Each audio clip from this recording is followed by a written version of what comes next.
Maponga, you talked already about the economy, which is one of the strategic tools that should constitute a union, an African Union body, as a unilateral state of its people and its diaspora.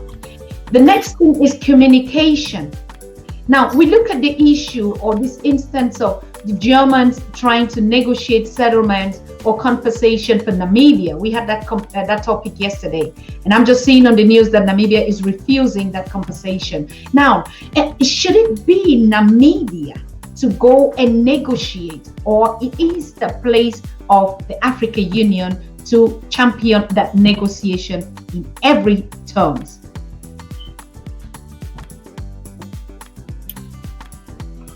Firstly, on the question of compensation, reparation, redistribution of wealth, including repatriation for those who want to come back to mainland, it's actually it's not a one subject issue that we are discussing, because by simply compensating, the question is, you are basing your figures on what?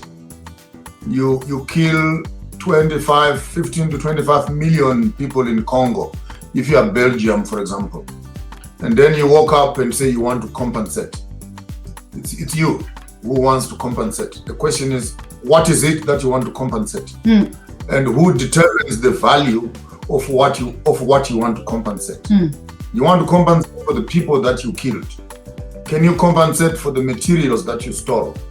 Can you compensate for the artifacts that you took away? Can you compensate for the orphans that you created? Can you compensate for the displacements that you did? And I think if African Union had a sense of being, we needed a 3 to 4 point plan strategy of key critical issues.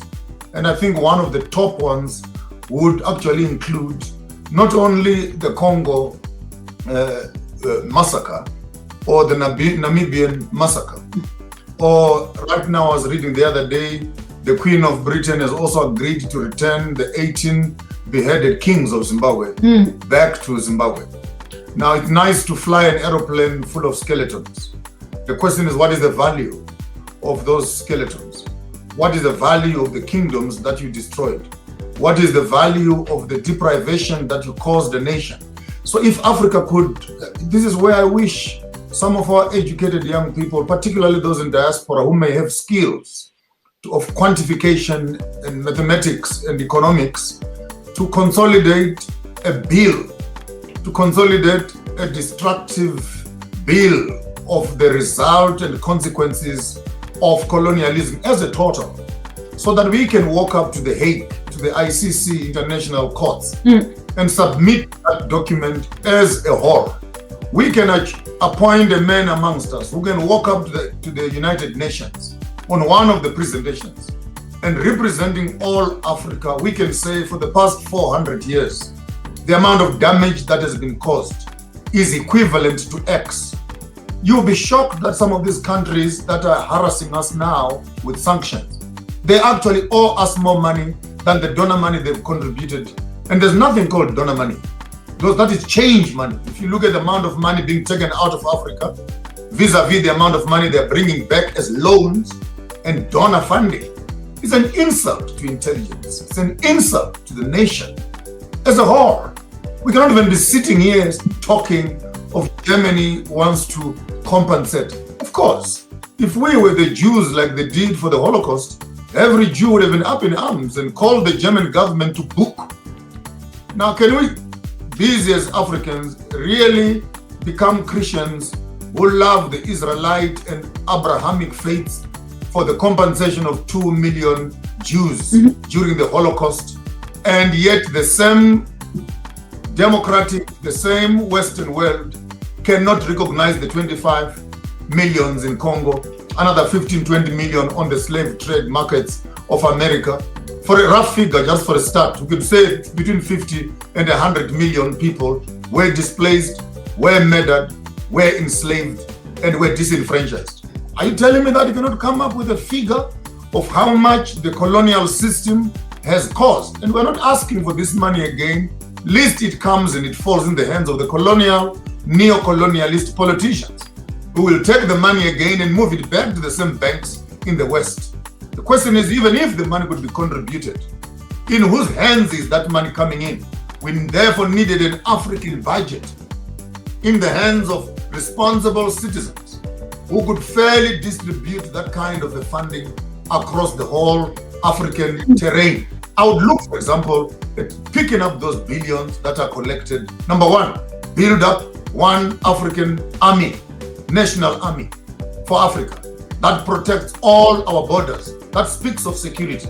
Take some of that money, build an African university that looks at indigenous knowledge, that speaks of pharmaceuticals and etc. Take some of that money, build gold refineries, so that we no longer have to be taking gold ore out of the country and it must be refined in other countries. We can begin to refine our gold. We can begin to refine our platinum and manganese, coal and all other minerals that we have, tin and everything else. So that money needs to be put in strategic countries like Colonial, for example. We can actually, with that money, begin to produce motherboards and cell phones and then sell finished products to the Chinese and the Americans for their Apple and Samsung phones. It's not about just grabbing stones out of the ground and then shipping them up for processing in another country. So it needs intelligent leadership where these monies collected are not collected into the hands of the greedy politicians, but rather we consolidate the budget into a developmental budget. I'm even looking at Ethiopia and Sudan and Egypt right now fighting over the rights of water of the Great Nile River. There's no need for fighting. We need a consolidated strategy that says this river is supplying food to the entire northern part. Which sort of agricultural projects can we strategically position around the Nile River so that we can supply food to the top Sahara, Middle Sahara? Instead of countries now sharpening their guns to fight each other over the blockages of a dam, it speaks of nations, each one of them wanting the water for themselves. But if those three countries can sit down together and say, how much of this water are we going to need for consuming and drinking? How much of this water is for agriculture? How much of this water is for hydropower and etc.? We strategically position. Uganda, you do the agriculture. Ethiopia, you do the hydropower. Egypt, you do etc. Then it becomes strategic. But as long as we play national politics, we will find that we are divided by the very resources, which must be blessings. It's unfortunate that our blessings have become our curses. We go to the question of identity, and particularly when we talked about language. Now, if we look at all the nations of the earth, it is only the African that doesn't have a unique language, like King Maponga or you said earlier. But I want us to dig even deeper. If you look at Germany, which we're talking about, after all those wars, Germany had to redefine its identity, and the first criteria was their language. Now, even the English that we're talking about, the English or the Brits, they had to redefine the world. And so they had to change everything. First thing was the language, which is English. The French, the same thing with their French. They had to redefine their identity. The first criteria was the language. Now we go even to China. China is somehow a kind of a superpower because first thing is its identity, which is the primary factor is a language. Now we go into smaller other developmental countries that are coming up. Look at India, Russia, Romania, all. Why on earth is a whole continent called Africa with a union having, in just Cameroon alone, you have more than how many ethnic groups and different petit quartier, quarter languages. Now, how are we going to, we just want to focus first on language. How could a union, so it shows already the division. So it's not a union that has the common interest for a common language. King Maponga?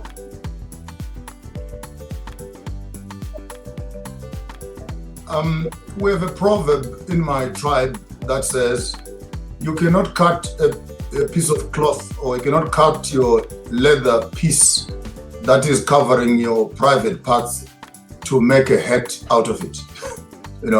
Sounds very, very controversial. You don't cut your leather that protects your reproductive system and then you make a hat out of it.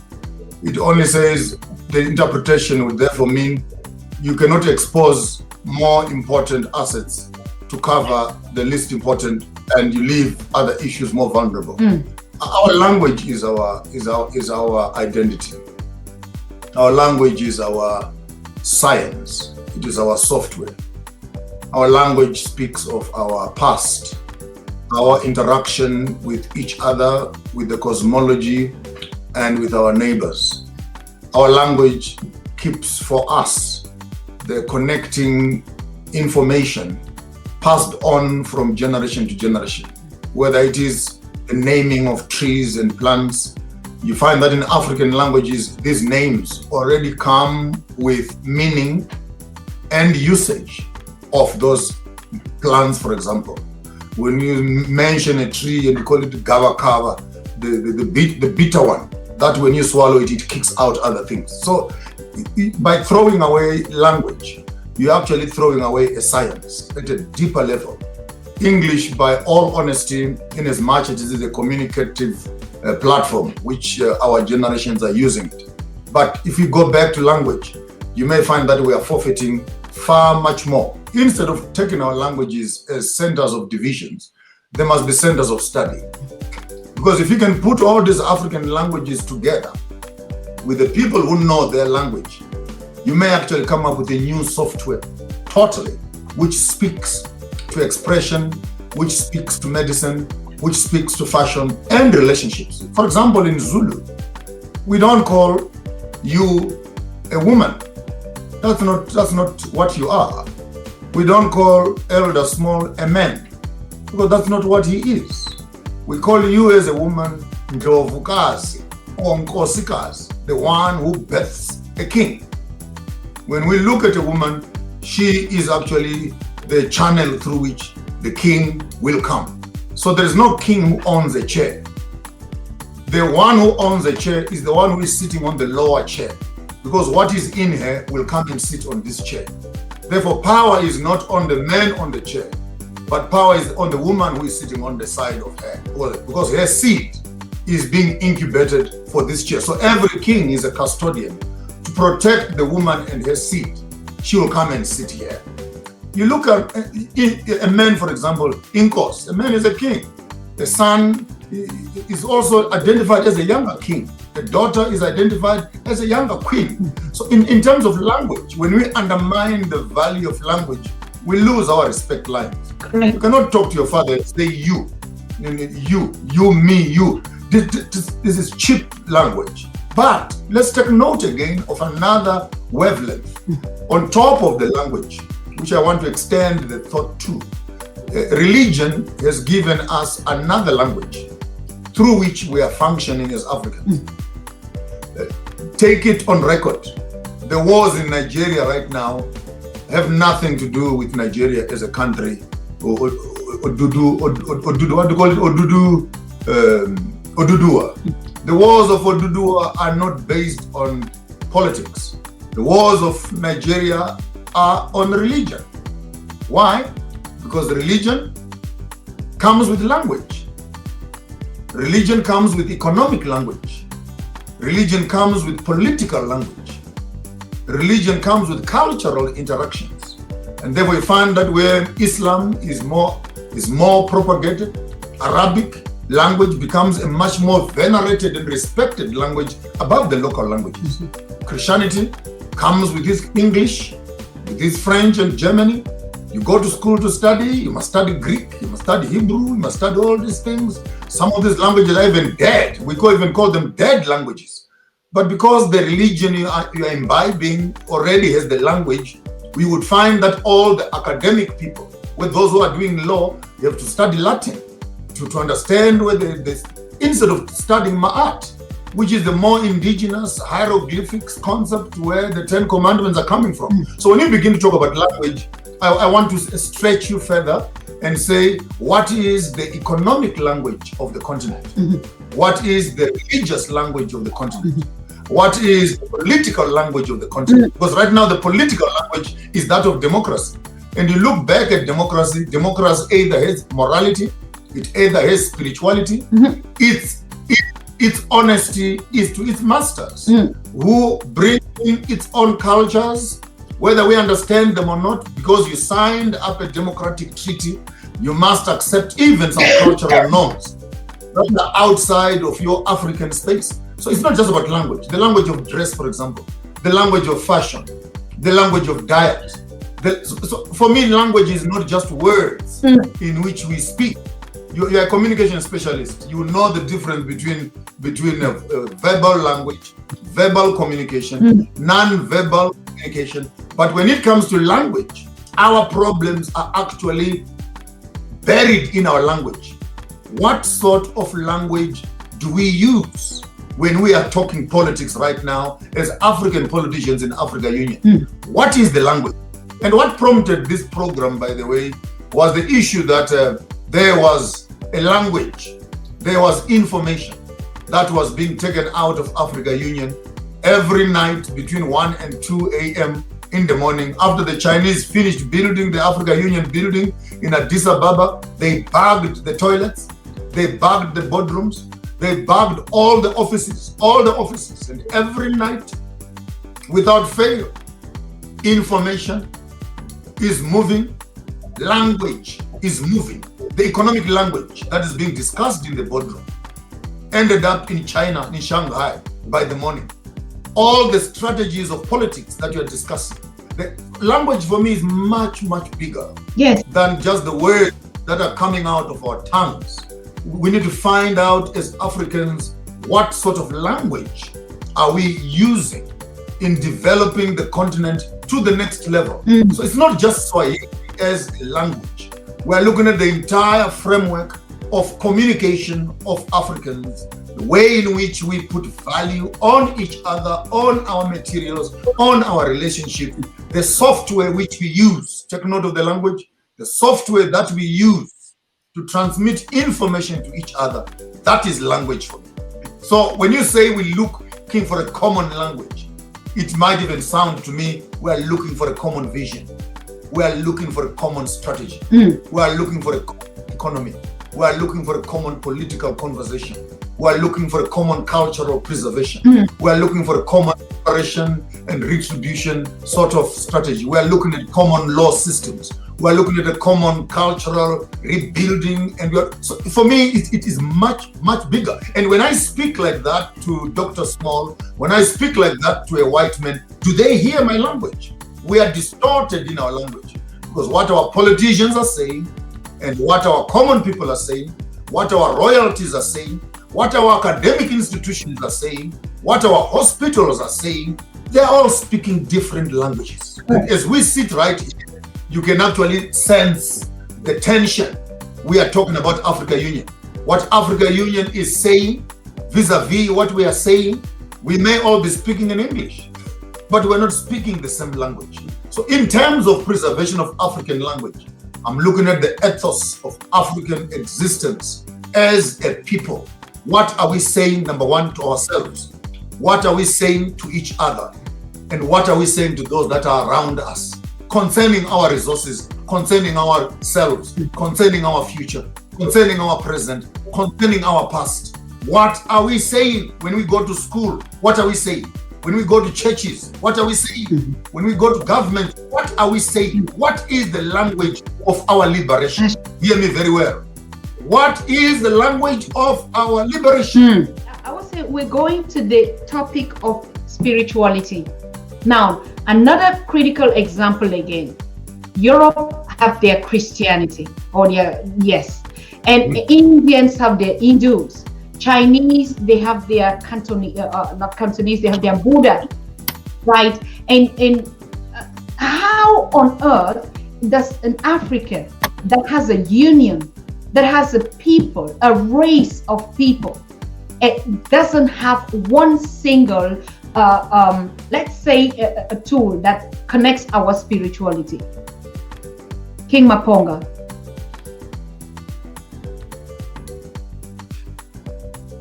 Very, very deep question, I should say. Very deep question. And I don't want to take it for granted. I will be deliberate in my answer for the purposes of clarity, look at it from the Judeo-Christian perspective. That the entire Bible is bathed in blood, where a God directs his people, a God confiscates land that belongs to another people, and a God blesses another nation with an inheritance that belongs to another nation. To date, the war of the Middle East is a war of gods. And the whole concept of the chosen nation becomes a colonial concept where the one who is chosen has permission to abuse the one who is not chosen. Religion, therefore, becomes a tool of segregation when those who are of the chosen blood have their God on their side, who will bless them and assist them to destroy those that are barbarians, that are heathens, and that are Gentiles. You see, if you don't understand that concept, you will not be able to understand the mindset of a Muslim who will take his knife and sword and chop off heads because someone refuses to become Muslim. You will not understand the mindset, the psychology of a European who walks up into land and he proclaims that this is the land, the Afrikaners in South Africa, who say this is the land that God gave them. God gave them this land because they believed in Christianity. And Christianity because it works with Jesus and the God that is being proclaimed. Wherever their foot places themselves, they will own that land. There are verses in the Bible that are written like that. I'll give you whichever land where your feet will get to.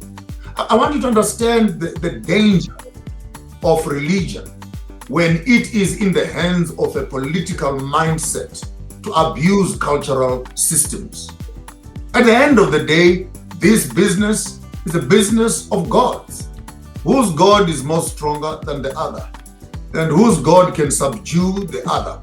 And when you subdue the God, the people of that land become servants twice, to you as a warrior and to your God, to which they must now pay homage. When you look at spirituality, therefore, you're looking at a totally different mindset in terms of me being an African custodian of such a knowledge. Our spirituality has nothing to do with a book and recitation of verses. Our spirituality is our relationship, number one, with our water.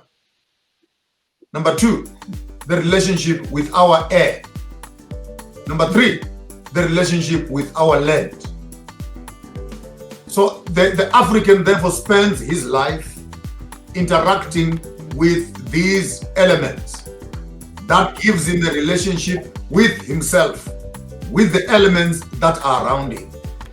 Now, when you understand the African mindset of spirituality, swords and spears are not part of our spirituality, because once you have killed another person, your hands are dirty and your spirituality and your gods cannot accept you with dirty hands. That's why we are called Abangoni, which means actually the righteous ones, the ones who don't get involved in dirty things that destroy themselves and destroy each other.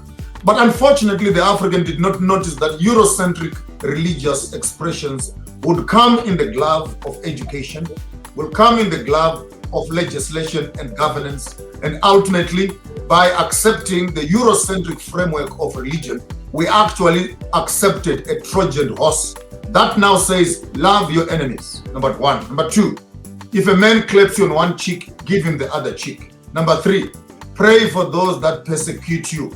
And the cherry on the cake, slaves, obey your masters. Now, you look at this theological framework that is indoctrinated into the heads of the young, maintained by the old, and managed by the priests. It's a brothel of faith, where the religious leaders are pimps at the doors of the sodomy of African culture and African people.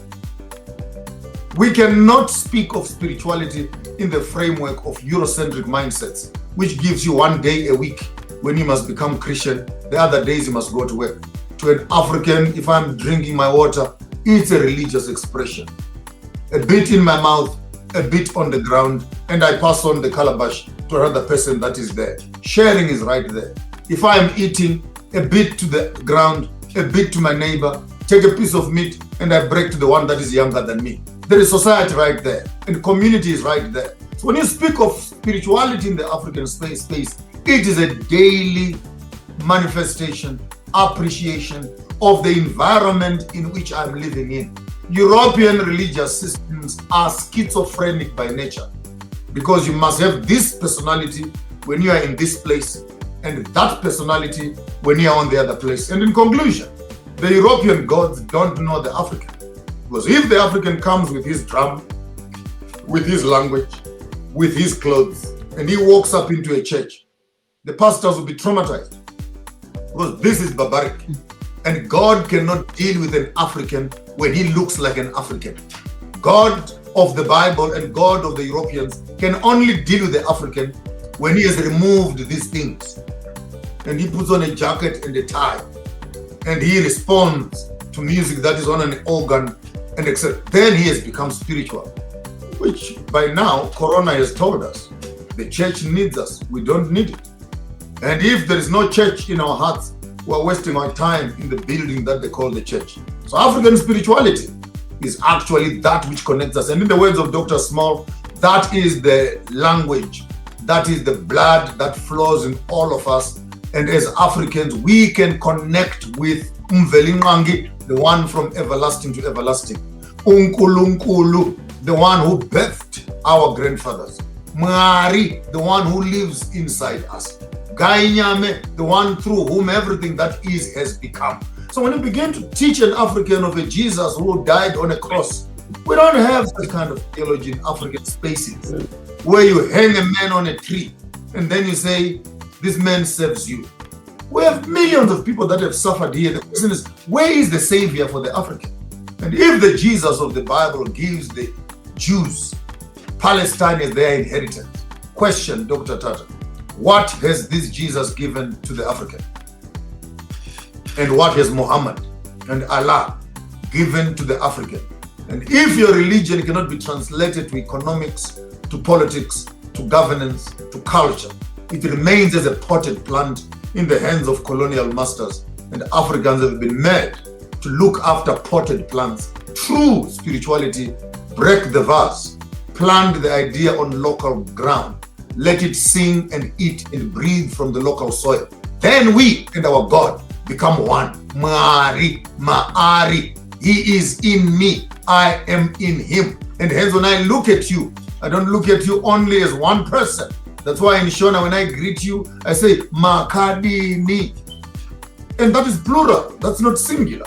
Because in looking at you as a singular, I miss the plurality that is in you for continuity and African posterity. Therefore, there's none amongst us who is singular. We are all plural because within us, around us, from where we are coming from, we are incubators of history, of genes, of history that connects us to ourselves. And on the four grandfathers on your right-hand side, from your father's side, on the four grandfathers and grandmothers on your left-hand side, representing your mother, you take the four on the right, the four on the left, you put them together, the four make the two. There you have your diamond, the great entrance into this life, which is actually women are the official gates through which we are born into this life. And these two, they birth you, who is the one.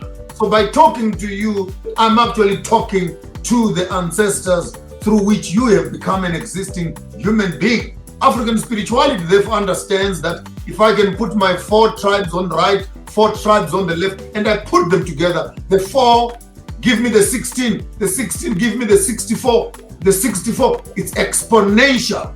At the end of 7 to 10 generations, you may actually find that we as a people of Ntu, we as a people of Bantu, we as the people of Heru and Kemet, we are actually having a common ancestor, and our women have become the bowl, the dish, the waters, the salt waters of the sea, which the spiritual has been translated to become physical. That's why the waters of the women which lie in their wombs become the spiritual center, where the things that are invisible become visible. That's African spirituality. God is a woman. and through whom we all have become. How? To make it more practical, maybe Dr. Tata, while we're on it, thank you very much, Prof.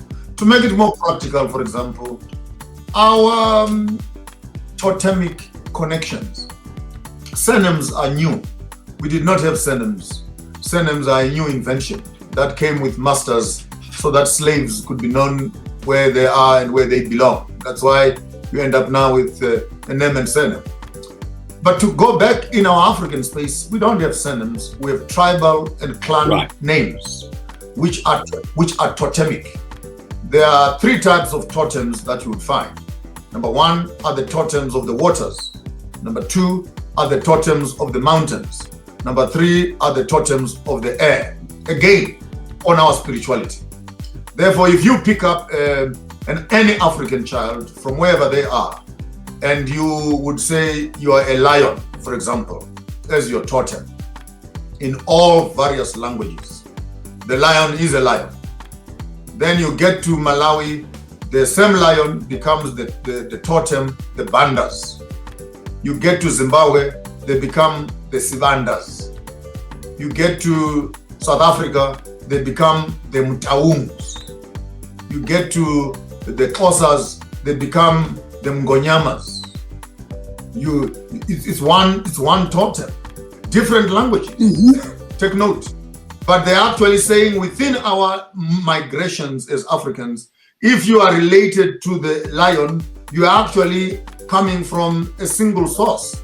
Therefore, you cannot allow a Mtaung in South Africa, if you are educated enough, to marry a Banda from Malawi, because in terms of their genealogies, they are actually connected to the same totemic kind of departure.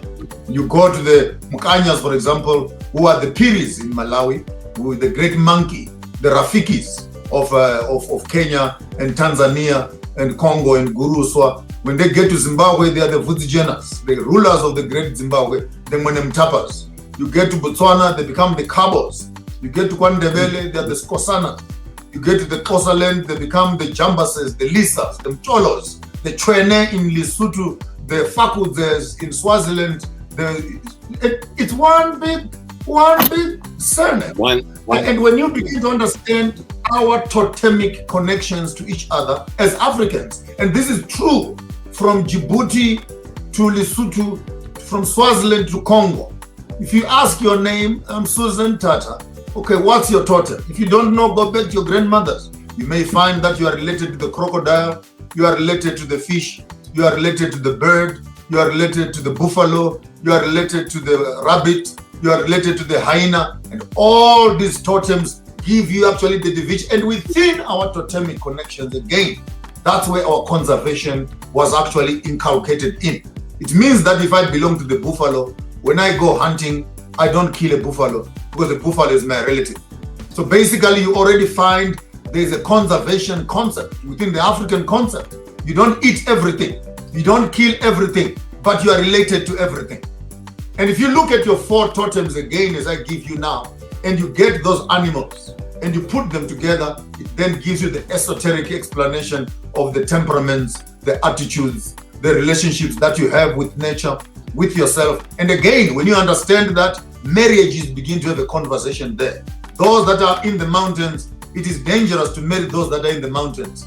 Wars will break up in your house, the relationships will not work.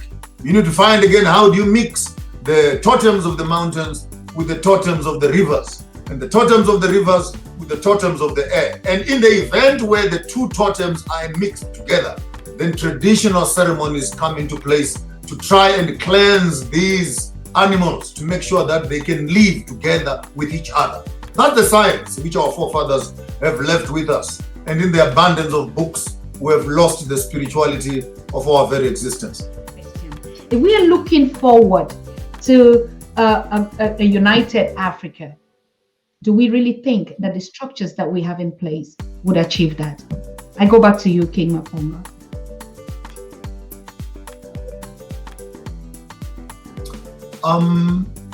We have a challenge. I don't want to call it a problem. We have a challenge and a disjoint of information that many of us have had to go through a rotten academic system, and you only become Pan-African you become conscious outside of the mainstream academic institutions that are on the table right now. Inclusive to that is literature and association.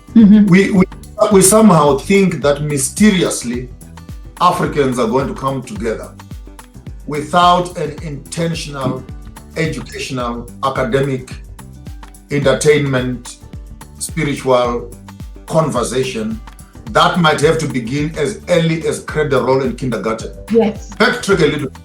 The Chinese people start teaching yoga, kung fu, and meditation to kids who are in creche and kindergarten. Because by so doing, you are able to capture their worldview, capture their mindset towards a common national building strategy. Unfortunately, our kids are watching Casper and the Friendly Ghost. They are watching Beauty and the Beast. They are watching all sorts of other information that does not build the unity amongst themselves, amongst each other, and amongst fellow African countries.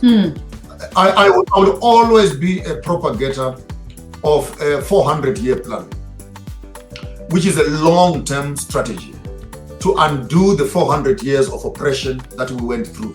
We are here where we are right now, 400 years later. And there's no way in the wildest of our imagination that we can think that in 5 or 10 years, we can actually turn this thing around. Our transformation must be intentional. Our transformation must be academic. Our transformation must be culturally alert. In the midst of that, because we don't have time on our side, it must be vigorous. In some certain cases, it must be violent. Whereby Eurocentric academic systems that are being taught in our universities, some of those books need to be banned and thrown away to the deepest parts of hell. We cannot be studying William Shakespeare right now, plagiarisms of the books of Kemet stolen from the Alexandra libraries and stuff like that. We'll be naive to think that we can feed our academic minds with recycled garbage of European mindsets and hope that the students who are coming out of these institutions are going to be passionate about Africa. Correct. I beg to differ in many cases with this ideology of Pan-Africanism, because Pan-Africanism in some certain cases has become an extension of the democratic systems of European construct. So at the end of the day, even by being Pan-Africanist does not mean that you're going to make Pan-Africa or make Africa your priority. We would not be where we are right now with all our presidents who call themselves Pan-Africanists, but they sit around to approve the protocols of the colonialists. Then what does it mean to become Pan-Africanist? I want to backtrack to what I said very early on your shows when you started up. United Kingdoms of Africa, UKA. United Kingdoms of Africa. Because colonialism was not signed with or by politicians. It was signed by royalties. Royalties have land. Royalties are custodians of culture. Royalties are actually the backbone. What keeps Britain together is not the parliament.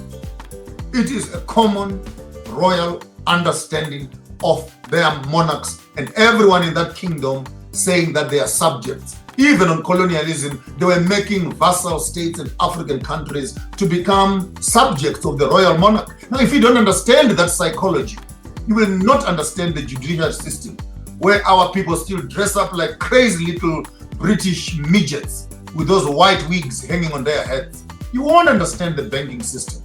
You won't understand the political system. If you don't understand, you throw away your own kings in your land to become subjects of a white woman. At the end of the day, the very system that you are running away from, you end up on the same system, but in an educated, democratic fashion. The question that you're asking me, of course, as to how and when should we possibly begin to look at creating a narrative that takes us to the past, to take us to the future. I'm not saying let's go back and put on skins and live under bridges and destroy these things that we now have. We already have a platform.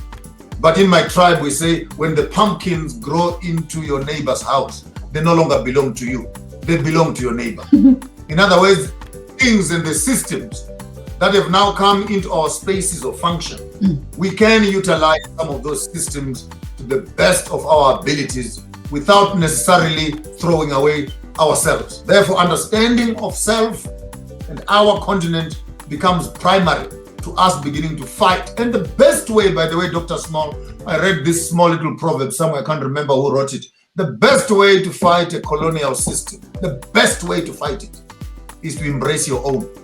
Sure. You don't need to lift a sword. You don't need to lift a spear or get a gun. An African must simply say, I will be African, as you are also European, and we don't have to fight. If I make a strike, I will not eat pizza. The Italian companies will close their shops in less than 2-3 years because no one will go and buy the pizza. There's no war. We are simply embracing our own culture. You can run with your own culture. So therefore, the resistance that we need to start developing amongst ourselves is self-knowledge. And I think many of our professors who have gone ahead of us have created these big concepts, which are true, but how do people now powder them and dilute them into practical living habits? That's where I am at. That we don't need to be looking for guns. Let's look for identity. Live our identity and be truthful to ourselves. The colonial system will collapse. We refuse to bank our money in their banks. We refuse to take their drugs. We refuse to put on their clothes. We refuse to take their narrative. We refuse to give our money to those that are oppressing us. The colonial system will collapse without a single bullet shot into the air. The best way to fight a colonial system is by embracing your own. Now, we will not end this session. We know that King Maponga has been very busy, has missed 2 opportunities or rendezvous, as we can say in the borrowed French language, to be with us here because of 2 very essential things that I would like him to share with us. We just saw you, King Maponga, getting a doctorate degree and this colorful ceremony out there. I didn't want to rush to say it before you were here. And then later on, I know that for the past 2 months or 1 month after your book, Knowing Your Truth, we announced it on Pan-African Daily TV and you were supposed to be here. Unfortunately, on that day, we were kicked out of the stream and you too for a week. So do you just want to go back to the essence of this too? Now you had an honorary degree, doctorate, and then now the knowledge of or Know Your Truth. I know the book is already sold out on the continent and the diaspora is still waiting. Our fans are still waiting. What is going on, King Maponga? Good news. The book is available as of Friday on Amazon. Those who are good with e-copies, please punch the buttons and support. I'm not very excited above the moon with Find Your Truth. I want to take the money from there and develop the gospel according to Maponga J. But it's a beautiful bridge for all recovering addicts of Christianity and Islam. I wrote it with that understanding deliberately to allow the inquiry. The book is made out of more than 60% questions, all within the greater religious, economic, historical space. It's a small little offering for those who are addicted to Christianity who now want to move, to find their African roots. I allowed that book, referencing here and there, working from the unknown, from the known to the unknown. It's a very deliberate kind of work that I have done. It's available. I send you a picture there on your WhatsApp. You can attach it at the bottom there, people. But it's on Amazon and on Kindle. Find Your Truth. Find Your Truth.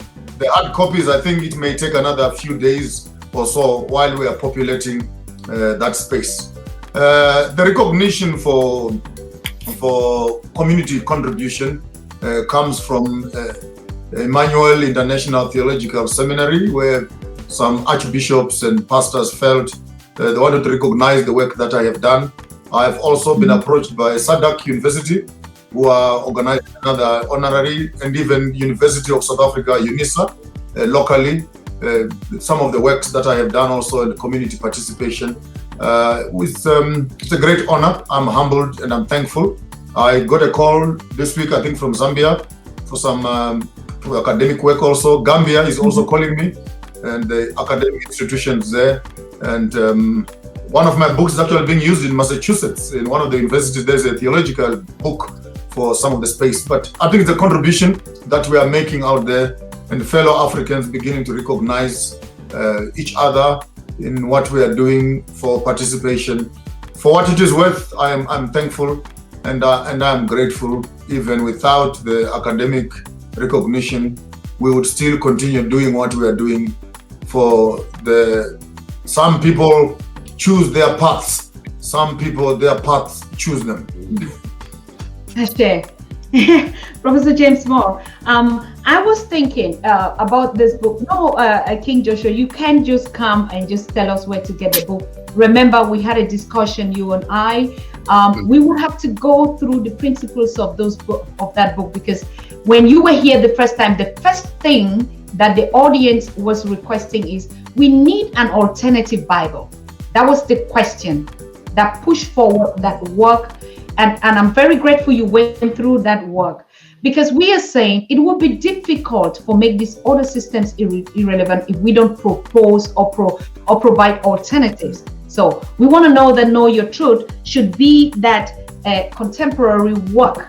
But we also know that a lot of Africans have been putting out this literature and this kind of indigenous work out there in forms of books. So I would like us to make a date again where we go through that book and all the books. I think for the best part, hold my hand on Find Your Truth. I will make the gospel according to Maponga J, which is the Bible. I think I will make available every 150 chapters as we go along. That book will take me the next 30 years. I've committed to writing a chapter every 2 to 3 days as I'm going along. So as I'm downloading the information from our ancestors every night between 3 and 7 in the morning, then I write that information down as I'm going forward. I will surely need the participation of Professor Small as we go along, parts in editing, punctuating here and there, footnotes of some Kemetic knowledge system. No man is an island. I would want to extend that invite to my honorable professor. I know he's busy, but if he can donate also some few hours and we think together, it's a project that 3, 4, 5 of us can come together for the couple of years that are remaining in us to try and consolidate an African encyclopedia, which we can give back to the African continent. And it's a basic, simple tool. When you receive the book, translate it firstly in your indigenous language and teach your children. I'll be watching you from the other side as I am observing and enjoying the transformation. But yes, it is a work that I'm working on every day. But for the purposes of you being alive in this generation, I think I'll break it into phases. Maybe every 100, 150 chapters, I will let them go, and I'll let them go for the next 30 years. So it's nothing I can promise that it will be done in 2 days or in 3 days. It's work in progress. And as long as I breathe, I will constantly be writing. But for now, you have Find Your Truth and another 4 or 5 books that I've also done, Going Places in the Spirit, Shopping Skills, So You Want to Be the Master, Women in the Kitchen, and African Solutions. Good. Wonderful. May the gods of the land be with you. Also with you all. May they bless you. May they cause the rain to fall. May your plants be productive. May the sun be gentle on your crops. May your children live long to see your gray hair. And may the wind blow gently upon your houses.